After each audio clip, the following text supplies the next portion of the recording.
इस वीडियो का जो टॉपिक है वो बेसिकली आज हम सिर्फ न्यूमेरिकल्स देखेंगे कि बार मैग्नेट को अगर एक यूनिफॉर्म मैग्नेटिक फील्ड में रखा जाए, ठीक है ना, तो उस पर बेस्ड एक दो न्यूमेरिकल्स हम देखने की कोशिश करेंगे जो कि बिल्कुल सिंपल से होते हैं, कॉन्सेप्चुअल होते हैं। ठीक है, तो सबसे पहला न्यूमेरिकल हमारा होगा potential energy of a bar magnet kept in uniform magnetic field पर बेस्ड होगा।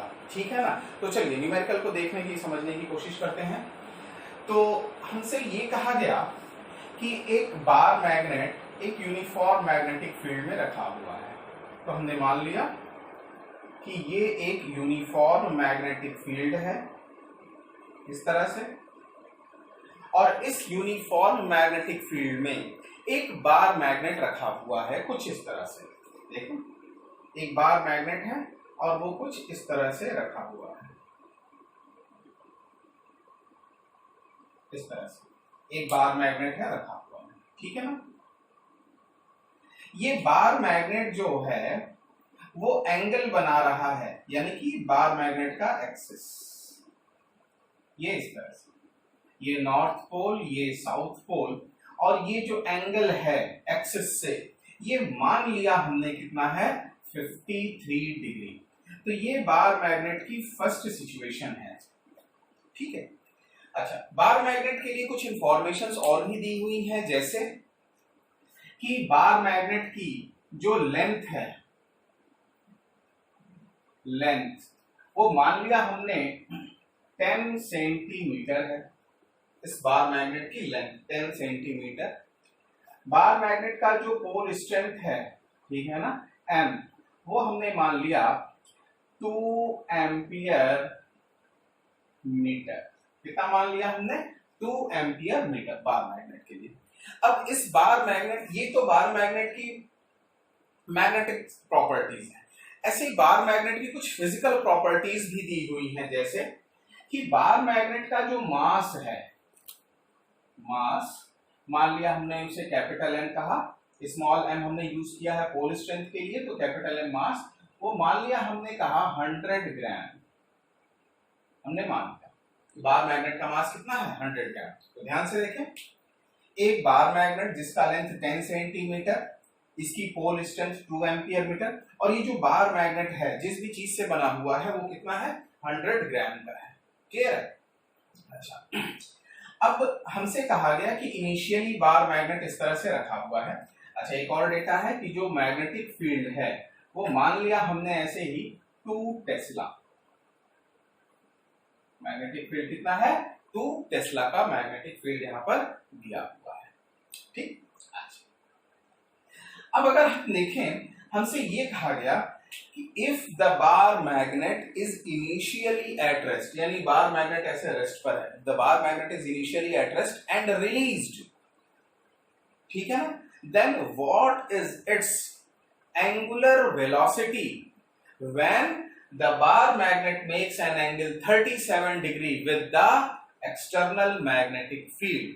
आप इस क्वेश्चन को लिख भी लें, देखें ये फिगर बनाए, ये सारा डेटा गिवन है, लिखें, और क्वेश्चन है कि when the bar magnet is set free to rotate from its initial position, then what will be its angular velocity? Then what will be its angular velocity when the bar magnet makes an angle 37 degree with the external uniform magnetic field? Copy कर लिया? चलिए अब समझते हैं। आपसे कहा क्या गया कि ये बार मैग्नेट जब 37 डिग्री मैग्नेटिक फील्ड से बनाएगा तो इसकी एंगुलर वेलोसिटी होगी कितनी।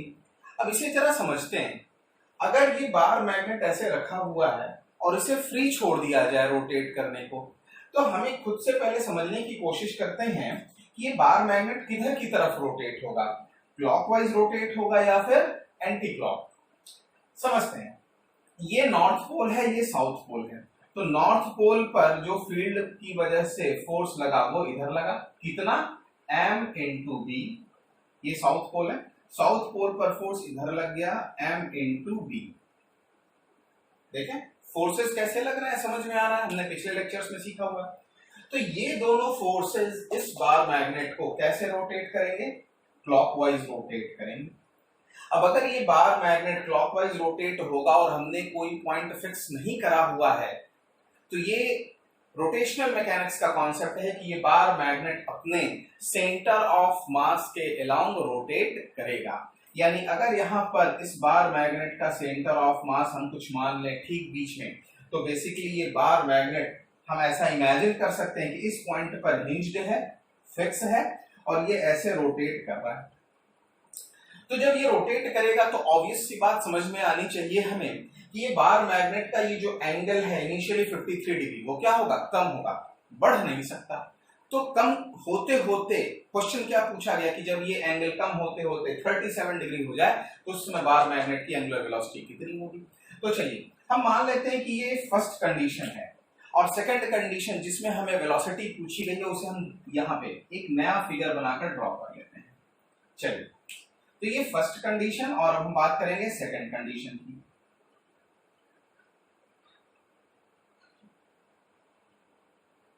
ये सेकंड कंडीशन, तो हमने मान लिया कि सेकंड कंडीशन में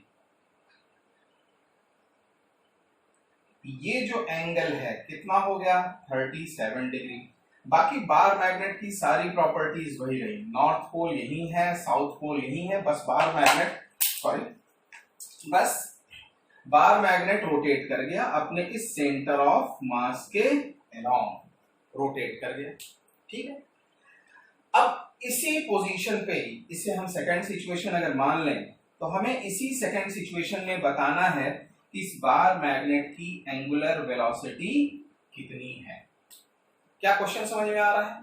तो चलिए, अगर क्वेश्चन समझ में आया तो अब इस क्वेश्चन के सॉल्यूशन की बात करते हैं। अब अगर हम सॉल्यूशन की बात करें तो देखिए यहां पर हम बेसिकली एनर्जी कंजर्वेशन का कॉन्सेप्ट लगाएंगे। जैसे जब बार मैग्नेट यहां पर है, ये देखिए यहां पर है, तो इस बार मैग्नेट के पास अपनी कुछ तो एनर्जी है, और कौन सी एनर्जी हो सकती थी, potential energy as well as kinetic energy. लेकिन हमें क्वेश्चन में ये दिया हुआ है कि initially bar magnet was at rest. तो जब ये बार मैग्नेट इनिशियली रेस्ट पर है तो इसके पास सिर्फ और सिर्फ कौन सी एनर्जी होगी, पोटेंशियल एनर्जी। और चूंकि ये बार मैग्नेट है, एक्सटर्नल मैग्नेटिक फील्ड में रखा हुआ है, तो इतना बात हम समझ सकते हैं कि ये बार मैग्नेट के पास फर्स्ट कंडीशन में कौन सी एनर्जी होगी, मैग्नेटिक पोटेंशियल एनर्जी। यानी अगर देखा जाए तो इस सिचुएशन में इस बार मैग्नेट के पास सिर्फ एक एनर्जी है, कौन सी, मैग्नेटिक पोटेंशियल एनर्जी। क्लियर हो? अब ऐसे ही सेकंड सिचुएशन में जरा बात कर लें तो सेकंड सिचुएशन में बार मैग्नेट रेस्ट पर नहीं है, जैसा क्वेश्चन में कहा गया कि it is set to rotate freely. तो जब ये सेट टू रोटेट फ्रीली है तो जाहिर सी बात है ये मूव कर रहा है, तो इसके पास काइनेटिक एनर्जी आ गई। और चूंकि ये ट्रांसलेट नहीं कर रहा है, ये रोटेट कर रहा है, तो इसके पास कौन सी एनर्जी है, रोटेशनल काइनेटिक एनर्जी। ठीक है, अच्छा साथ ही साथ देखिए कि ये बार मैग्नेट अभी भी मैग्नेटिक फील्ड से 37 डिग्री पर है, तो जाहिर सी बात है अभी इसके पास कौन सी एनर्जी होगी, पोटेंशियल एनर्जी। कौन सी, मैग्नेटिक पोटेंशियल एनर्जी। ठीक है, यानी कि अगर हम इस कंडीशन में बात करें तो यहां पर इस बार मैग्नेट के पास दो एनर्जीज हैं, कौन कौन सी, rotational kinetic energy plus magnetic potential energy. अब ये जो मैग्नेटिक फील्ड है कंजर्वेटिव फील्ड होता है, तो यहां पर एनर्जी का लॉस नहीं होगा। यानी यहां पर जो एनर्जी थी वही एनर्जी टोटल, वो जिस भी फॉर्म में हो, लेकिन टोटल एनर्जी कंडीशन 1 में और टोटल एनर्जी कंडीशन 2 में क्या रहेगी, सेम रहेगी। और यही कॉन्सेप्ट हम लगाएंगे एनर्जी कंजर्वेशन का। यानी हम क्या कहेंगे, total energy in condition 1 is equal to total energy in condition 2, energy conservation. ठीक है, अब कंडीशन 1 में टोटल एनर्जी कितनी है, तो सिर्फ और सिर्फ मैग्नेटिक पोटेंशियल एनर्जी। तो मान लिया हमने इसे U1 कहा, यहां जो रोटेशनल काइनेटिक एनर्जी है इसे हमने कहा K1 या सॉरी K2, इसे हमने कहा K2 और इसे हमने कहा U2। यानी कि एक्सप्रेशन क्या बनेगा, U1 is equal to K2 plus U2। देखिए, क्योंकि यहां पर अगर हम लिखना भी चाहें तो K1 की वैल्यू कितनी है, 0। क्यों, क्योंकि बार मैग्नेट क्या था, रेस्ट पर था। बार मैग्नेट क्या था, रेस्ट पर था। ठीक है, तो K2 की वैल्यू कितनी हो जाएगी, तो K2 is equal to U1 minus U2। K2 की वैल्यू कितनी हो जाएगी, U1 माइनस U2। अब ये K2 क्या है, U1 क्या है, U2 क्या है, जरा वैल्यूज रखते हैं। तो K2 हमने क्या कहा, रोटेशनल काइनेटिक एनर्जी। तो किसी भी ऑब्जेक्ट की रोटेशनल काइनेटिक एनर्जी कितनी होती है, हाफ आई ओमेगा स्क्वायर। देखिए, K2 रोटेशनल काइनेटिक एनर्जी और किसी भी ऑब्जेक्ट की रोटेशनल काइनेटिक एनर्जी कितनी होती है, हाफ आई ओमेगा का स्क्वायर। ऐसे ही U1 U2, तो U1 क्या चीज है, देखिए U1 क्या चीज है, तो U1 है हमारा मैग्नेटिक पोटेंशियल एनर्जी। U1 क्या है, मैग्नेटिक पोटेंशियल एनर्जी। अच्छा, मैग्नेटिक पोटेंशियल एनर्जी U बराबर क्या होता है, याद करें, minus M B sine theta. क्या होता है, magnetic potential energy U is equal to minus M B sine theta. अच्छा, यहां पर देखने वाली बात कि कैपिटल M यानी कि मैग्नेटिक डायपोल मोमेंट वो भी चेंज नहीं है, B यानी मैग्नेटिक फील्ड भी चेंज नहीं, चेंज क्या हो रहा है, थीटा। तो हम इसे क्या लिख सकते हैं, देखें, minus M B sorry sine theta नहीं, cos theta, cos theta 1 minus minus M B cos theta 2। ये क्लियर है क्या, देखें, यानी कि यहां से देखें ये प्लस हो जाएगा और एम बी कॉमन आएगा, यानी इसे हम क्या लिख सकते हैं, देखें, half I omega square is equal to M B, ये हो गया cos theta 2 minus cos theta 1। अब हमें ओमेगा निकालना है बेसिकली, तो ओमेगा बराबर कितना हो जाएगा, तो देखते हैं, तो ओमेगा इज इक्वल टू, देखिए 2 M B cos theta 2 minus cos theta 1, 2 M B upon I, और ये स्क्वायर वहां जाके अंडर रूट, तो ये पूरा का पूरा क्या हो जाएगा, अंडर रूट। ये हमने क्या बना लिया, एंगुलर वेलोसिटी ओमेगा के लिए एक टर्म बना लिया, एक्सप्रेशन बना लिया। अब इस एक्सप्रेशन में वैल्यूज रखना सीखते हैं। मैंने शुरुआत से वैल्यूज इसलिए नहीं रखी क्योंकि हो सकता है कभी आपसे क्वेश्चन केवल इन टर्म्स के बेसिस पर पूछा जाए, तो अगर केवल टर्म्स के बेसिस पर क्वेश्चन पूछा जाता तो ये आपका आंसर आ चुका है। लेकिन चूंकि यहाँ पे आपको डेटा दिया हुआ है तो हम इन डेटा को अब यहाँ पर रखकर कैलकुलेट करके न्यूमेरिक आंसर लाने की कोशिश करेंगे। चलिए यहां तक कॉपी कर लीजिए, स्क्रीन पॉज करें, कॉपी करें, ठीक है। चलिए आगे बढ़ते हैं। देखिए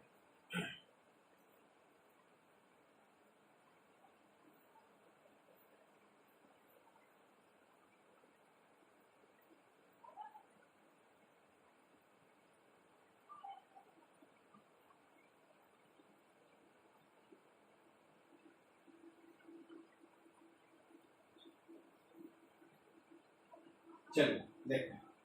अब देखिए यहां पे हमें वैल्यूज क्या क्या चाहिए, theta 1, theta 2, M B I. हम इन सारी वैल्यूज के बारे में अलग अलग डिस्कशन करते हैं। थीटा 1 क्या चीज है, फर्स्ट कंडीशन यानी इनिशियल कंडीशन में एंगल। तो इनिशियल कंडीशन में एंगल देखिए कितना दिया हुआ है, थीटा 1 इज इक्वल टू कितना है, 53 डिग्री, 53 डिग्री। थीटा 2 यानी सेकंड कंडीशन में एंगल, तो सेकंड कंडीशन में एंगल कितना दिया हुआ है, 37 डिग्री। तो थीटा 2 कितना हो जाएगा, 37 डिग्री। बी यानी एक्सटर्नल मैग्नेटिक फील्ड, तो वो एज इट इज दिया हुआ है 2 टेस्ला, देखिए यहां पर दिया हुआ है। एम क्या चीज है? Magnetic dipole moment. तो magnetic dipole moment M is equal to कितना होता है? तो pole strength into distance between the two poles, तो यानी क्या हो जाएगा 2 into 10 to the power minus 2। ये 10 टू दी पावर माइनस 2 क्यों लिखा हमने? क्योंकि ये सेंटीमीटर में दिया हुआ है और हमें सारा कैलकुलेशन एसआई यूनिट में करना है।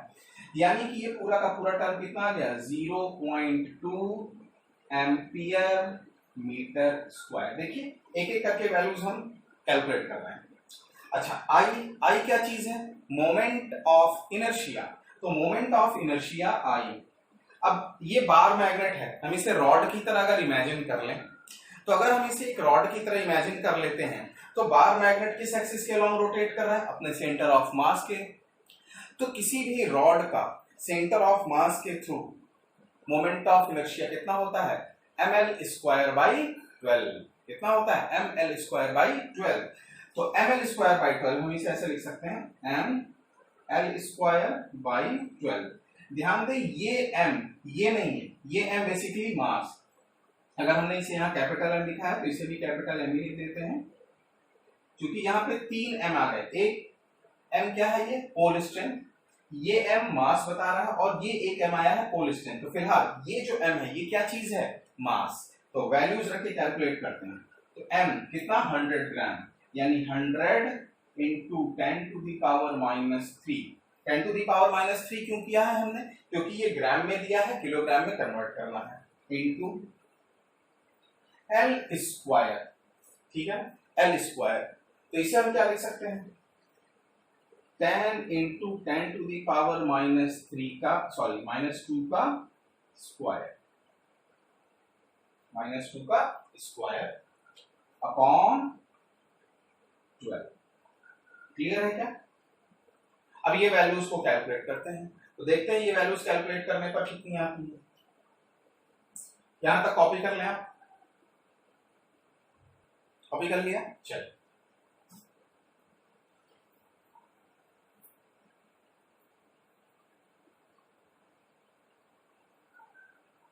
तो चलिए देखते हैं ये वैल्यूज को अगर हम कैलकुलेट करें तो ये वैल्यूज हमारे पास आएंगी I इज इक्वल टू, देखिए ये कितना हो जाएगा 0.1, ये हो गया 0.1 इंटू ये देखिए कितना है 0.1 और 0.1 का स्क्वायर।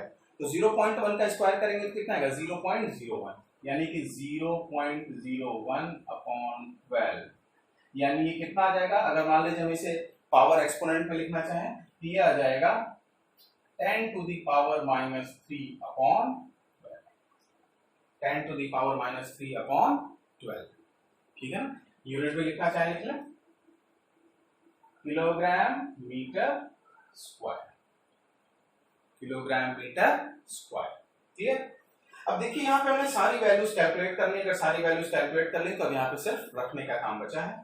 तो ओमेगा बराबर कितना आ जाएगा? Omega is equal to 2 into under root में है 2 इंटू एम आया हुआ है हमारा 0.2, तो इसको हम ऐसे लिख सकते हैं 2 into 10 to the power minus 1 into B, B की वैल्यू हमारी थी 2 tesla, B upon I, I की वैल्यू कितनी है 10 to the power minus 3 upon 12, तो वो 12 ऊपर आ जाएगा।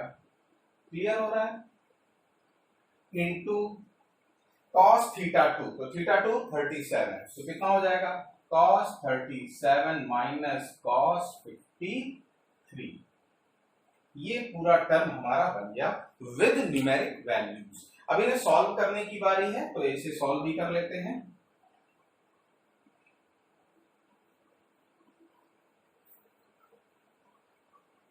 अब इन्हें हम सॉल्व कर लेते हैं, तो देखिए ये कितना हो जाएगा 2 2 जा 4 2 जा 8 96, तो देखें 96 इंटू ये ऊपर जाएगा तो 10 to the power 3, 10 to the power 3 और 10 टू दी पावर माइनस 1, तो कितना हो गया 10 टू दी पावर 2। ठीक है ना? देखिए अच्छा ये क्या बचा cos 37, तो cos 37 की वैल्यू और cos 53 की वैल्यू, तो cos 37 कितना हो जाएगा 4/5, ठीक है ना, याद होना चाहिए। cos 37 कितना 4/5 माइनस cos 53, तो cos 53 की वैल्यू कितनी होगी, तो 3/5 और पूरे का अंडर रूट, तो ये कितना आएगा 1/5, कितना आ गया 1/5, यानी कि हमारा फाइनल आंसर, अच्छा 1/5 ही आया और ये 10 का स्क्वायर तो बाहर आएगा, तो 10 अंडर रूट 96/5। अब आप और इसे चाहें तो सिंप्लीफाई करके अपना आंसर निकाल सकते हैं, ठीक है ना। और जो भी आंसर आएगा, क्योंकि हमने सारा का सारा SI यूनिट में फॉलो किया है, तो हमारा आंसर आएगा रेडियन पर सेकंड, क्योंकि एंगुलर वेलोसिटी की बात की गई थी। अब इसे आप सॉल्व कर लें, आंसर आ जाएगा। तो ये रहा एक क्वेश्चन जो कि एनर्जी कंजर्वेशन पर बेस्ड था और बार मैग्नेट के लिए हमने इसे सॉल्व किया। क्लियर है, कॉपी कर लिया, कॉपी कर लिया। चलिए अब नेक्स्ट क्वेश्चन की तरफ बढ़ते हैं, जो कि एक क्वेश्चन है related to SHM and conceptually अच्छा क्वेश्चन है, इंपॉर्टेंट है, समझते हैं।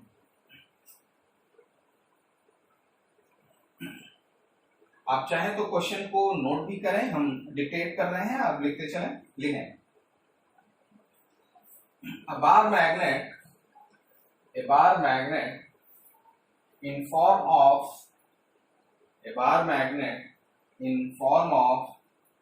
a uniform rod,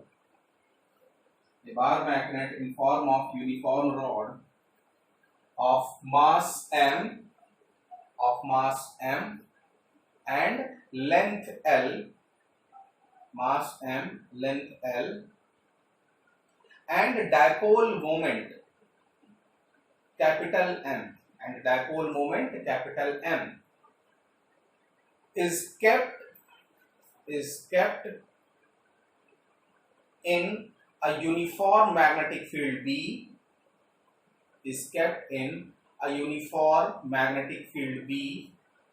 such that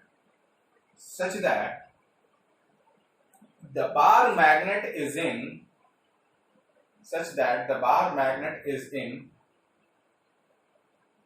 stable rotational equilibrium,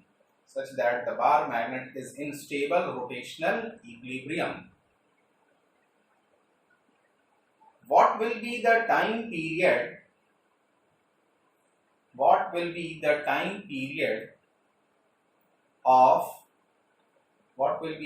period of oscillation of bar magnet if it is slightly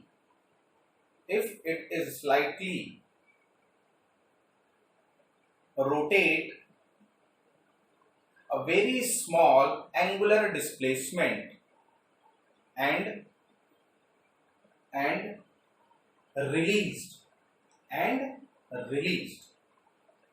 ठीक है, क्वेश्चन लिख लिया। अब क्वेश्चन को पहले समझने की कोशिश करते हैं कि हमें क्वेश्चन में कहा क्या गया है, ठीक। तो चलिए देखें, हमसे कहा गया कि एक एक्सटर्नल यूनिफॉर्म मैग्नेटिक फील्ड है, इस तरह से हमने मान लिया कि ये एक एक्सटर्नल यूनिफॉर्म मैग्नेटिक फील्ड जिसे हम कह दे रहे हैं B, ठीक। इस एक्सटर्नल मैग्नेटिक फील्ड में एक यूनिफॉर्म रॉड का बार मैग्नेट है, तो हम उसको इस तरह से मान लेते हैं, यूनिफॉर्म रॉड का बार मैग्नेट, ऐसे एक लाइन के थ्रू रिप्रेजेंट करें, ज्यादा समझने में आसानी होगी। ये बार मैग्नेट, और इस बार मैग्नेट का जो मास है वो है m, लेंथ है L, और जो डायपोल मोमेंट है,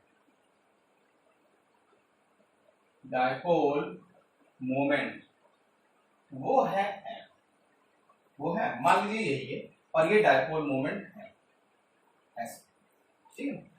अब इसे कह रहे हैं कि इस तरह से रखा गया है कि ये कैसे है, स्टेबल रोटेशनल इक्विलिब्रियम में है। कैसे रखा हुआ है, स्टेबल रोटेशनल इक्विलिब्रियम। अब ये आप खुद से सोचें कि क्या ये, जैसा मैंने फिगर बनाया, क्या ये bar magnet stable rotational equilibrium में होगा क्या?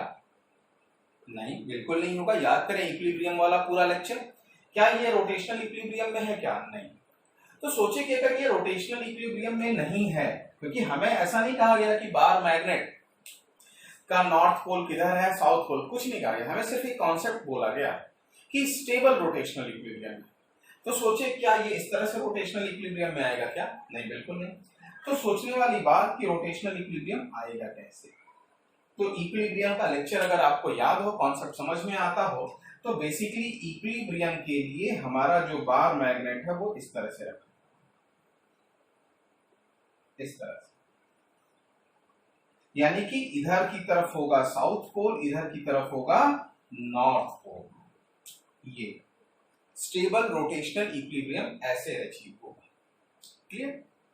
रीजन आपको पता है क्योंकि हमने ऑलरेडी एक पूरा लेक्चर इस पर डिस्कस किया है। अब आप सोचें कि सेम उसी लेक्चर में हमने ऐसा भी कुछ सीखा था कि जब भी स्टेबल इक्विलिब्रियम होता है तभी कोई पार्टिकल एसएचएम या वाइब्रेट करता है। तो सोचिए अगर हम इसे स्लाइटली रोटेट कर दें, यानी कि इस तरह से स्लाइटली हमने इसे क्या करा, एक एंगुलर डिस्प्लेसमेंट दिया, बहुत ही स्मॉल एंगुलर डिस्प्लेसमेंट, मान लिया थीटा, ऐसे हमने इसे ऐसे स्लाइटली रोटेट किया। ये गिवन कंडीशन भी है, और क्यों है ऐसा कंडीशन अभी समझ में आ जाएगा। थीटा क्या है? Very very small. थीटा क्या है? Very very small. Theta is very very small. क्यों है स्मॉल अभी समझ में आएगा, दे दिया जाए। अब आप सोचें, ये है हमारी फर्स्ट कंडीशन और ये है हमारी सेकंड कंडीशन। तो अगर ये फर्स्ट कंडीशन, ये सेकंड कंडीशन, ठीक है। अब सोचिए फर्स्ट कंडीशन में ये इक्विलिब्रियम था क्या? हाँ बिल्कुल इक्विलिब्रियम। सेकंड कंडीशन में इक्विलिब्रियम में है क्या? सोचिए, नहीं बिल्कुल नहीं। क्यों? जरा समझते हैं। देखिए जैसे ही सेकंड केस में अगर हम इस बार मैग्नेट की एनालिसिस करें तो इस पर इधर की तरफ एक फोर्स लग रहा है। सोचें, मैग्नेटिक फील्ड की डायरेक्शन इधर है और ये नॉर्थ पोल, ये साउथ पोल, तो इधर फोर्स लगा, ऐसे ही इक्वल फोर्स इधर भी लग गया। अब ये जो दोनों फोर्सेस हैं इस बार मैग्नेट को क्या करेंगे, इस तरह से रोटेट करेंगे, और ये रोटेशन किसके अलोंग होगा? Along its centre of mass. तो ये बार मैग्नेट को ऐसे रोटेट करेंगे, तो इन्होंने रोटेट किया। तो सोचिए अगर ये रोटेट करें तो रोटेट करने पर ये इस तरह से आएंगे, देखिए इस तरह से, यानी इनकी टेंडेंसी क्या है, ये वापस अपने स्टेबल इक्विलिब्रियम को अचीव करें, यानी इस तरह से आ जाए। लेकिन ये अचीव कर नहीं पाएंगे अपने स्टेबल इक्विलिब्रियम को। क्यों? क्योंकि अभी हमने जो लास्ट क्वेश्चन देखा, जैसे इसे यहां से रिलीज किया जाएगा और ये धीरे धीरे धीरे धीरे इस तरह से आएगा, तो बेसिकली ये क्या गेन कर लेगा? काइनेटिक एनर्जी गेन कर लेगा। अभी हमने लास्ट क्वेश्चन में देखा क्या गेन कर लेगा, ये काइनेटिक एनर्जी गेन कर लेगा। अब जैसे ही ये काइनेटिक एनर्जी गेन कर लिया और अपने स्टेबल इक्विलिब्रियम पोजीशन पर आया, तो चूंकि इसके पास एनर्जी है काइनेटिक, तो ये रुकेगा नहीं, ये इधर की तरफ आ जाएगा, यानी कि ये फिर से इधर की तरफ आएगा, फिर से क्या करेगा, इधर की तरफ आएगा, जिसको कि हम क्या बोल सकते हैं, थर्ड पोजीशन। ये फर्स्ट पोजीशन यहां पे है, ये सेकंड और ये थर्ड। अब थर्ड पोजीशन में भी इधर आएगा, वेलोसिटी लूज करेगा, कभी तो जीरो होगी, लेकिन जैसे ही वो इधर आया फिर से पोटेंशियल एनर्जी गेन कर लिया, तो ये वापस इधर जाएगा, यानी ये वापस इस तरह से ऐसे एसएचएम करने लगेगा। तो जो क्वेश्चन पूछा गया है कि बेसिकली ये जो इस तरह से वाइब्रेट कर रहा है, ऑसिलेट कर रहा है, इसका टाइम पीरियड क्या है? क्या क्वेश्चन समझ में आया? क्लियर है? तो चलिए देखते हैं। अब टाइम पीरियड की बात करेंगे।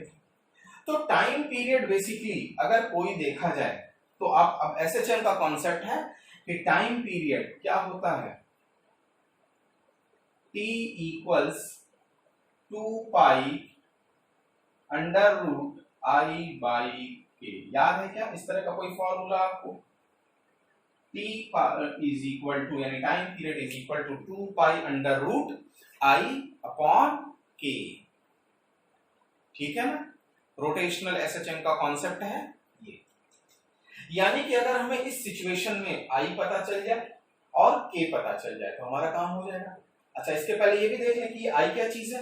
तो सिंपल सी बात है, रोटेशनल एसएचएम की बात कर रहे हैं तो आई क्या है, जो ऑब्जेक्ट रोटेशनल एसएचएम कर रहा है उसके एक्सिस के अलोंग, यानी जिस एक्सिस के अलोंग एसएचएम कर रहा है उसके अलोंग उसका मोमेंट ऑफ इनर्शिया।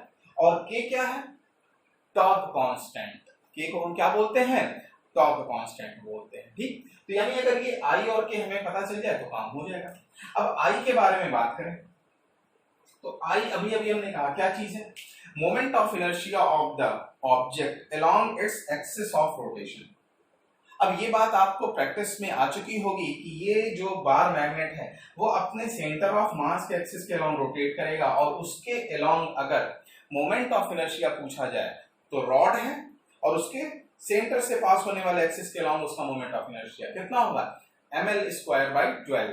तो m यानी मास m, l² यानी लेंथ l²/12, ml²/12 ये आ गया।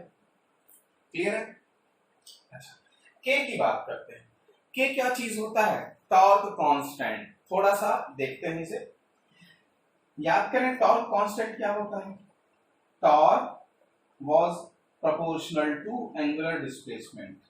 कुछ ऐसा देखा होगा आपने, जब भी एंगुलर एसएचएम की बात सीखी होगी तो torque is proportional to angular displacement. और यहां पे बीच में एक आया रहा होगा माइनस आया होगा, सिंपल सी बात माइनस बताने के लिए कि टॉर्क और इस एंगुलर डिस्प्लेसमेंट का डायरेक्शन क्या है, अपोजिट टू ईच अदर। इसका मैग्नीट्यूड से कोई खास लेना देना नहीं। तो इसी फॉर्मूले को हम क्या लिखते थे, torque is equal to minus K theta. यानी कि अगर हम इस तरह का एक एक्सप्रेशन गिवन क्वेश्चन के लिए बना लें, इस तरह का एक एक्सप्रेशन अपने गिवन क्वेश्चन के लिए बना लें तो कंपेयर करके हम बता सकते हैं कि के की वैल्यू कितनी है। तो चलिए इस तरह का एक्सप्रेशन बनाने की कोशिश करते हैं। अब याद करें कि अगर हमने इस बार मैग्नेट को ऐसे पोजीशन 2 में लेकर आए, ठीक, तो कितना एंगल बन गया, मान लिया थीटा, जो कि हमने क्या कहा, वेरी वेरी स्मॉल। तो सोचिए इस पोजीशन 2 में इस बार मैग्नेट पर एक टॉर्क एक्ट कर रहा होगा और उस टॉर्क की वैल्यू कितनी होगी, m क्रॉस b। याद आया क्या, torque is equal to m cross b, जिसे हम क्या बोलते हैं, mb sin थीटा, जहां पर m dipole moment, b magnetic field और थीटा क्या था, डायपोल मोमेंट और मैग्नेटिक फील्ड के बीच का एंगल। तो याद करें टॉर्क इज इक्वल टू हमने क्या सीखा था, mb sin थीटा। क्या सीखा था हमने, torque is equal to mb sin theta. ठीक है। अच्छा, अब अगर ये बात है और हमने ऑलरेडी बोला कि theta is very very small, condition शुरू में ही कहा गया। अब एक ट्रिग्नोमेट्री का मैथमेटिकल कॉन्सेप्ट है कि अगर एंगल थीटा वेरी स्मॉल तो sine theta is equal to approximately is equal to theta. ये ट्रिग्नोमेट्री का कॉन्सेप्ट है, आप याद करें। तो हम इस एक्सप्रेशन को क्या लिख सकते हैं कि torque is equal to M B theta. Torque is equal to M B theta. याद रख लें, अगर पता है तो वेल एंड गुड, अदरवाइज याद रखें if theta is very very small तो साइन थीटा की वैल्यू किसके बराबर होती है, थीटा के बराबर होती है। ठीक, तो torque is equal to M B sine theta. अच्छा ठीक है, ये एक्सप्रेशन बन गया। लेकिन अभी भी कई बार बच्चे इस एक्सप्रेशन के बनने में कंफ्यूज रहते हैं कि यहां पर तो माइनस का साइन है लेकिन यहां पर माइनस का साइन नहीं है।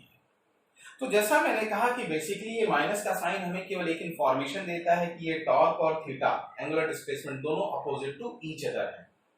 तो अगर ये मैग्नीट्यूड के इक्वेशन में नहीं आता है तो हम प्रैक्टिकली ये देख लें कि क्या दोनों डिफरेंट हैं कि नहीं। तो चलिए देखते हैं, इस सिचुएशन में बाहर मैग्नेट को हमने ऐसे रोटेट किया, तो अगर हमने ऐसे रोटेट किया तो एंगुलर डिस्प्लेसमेंट बाहर की तरफ है। देखिए एंगुलर डिस्प्लेसमेंट किधर है, बाहर की तरफ। लेकिन इस पोजीशन 2 में टॉर्क कैसे लग रहा है, इस तरह से अंदर की तरफ। तो देखें अगर रॉड, ये बार मैग्नेट या रॉड जो भी आप कहें, पोजीशन 2 में है तो इसका एंगुलर डिस्प्लेसमेंट बाहर की तरफ और टॉर्क अंदर की तरफ है। तो अगर ये टॉर्क और अंदर की तरफ और एंगुलर डिस्प्लेसमेंट बाहर की तरफ, तो दोनों का direction opposite to each other है।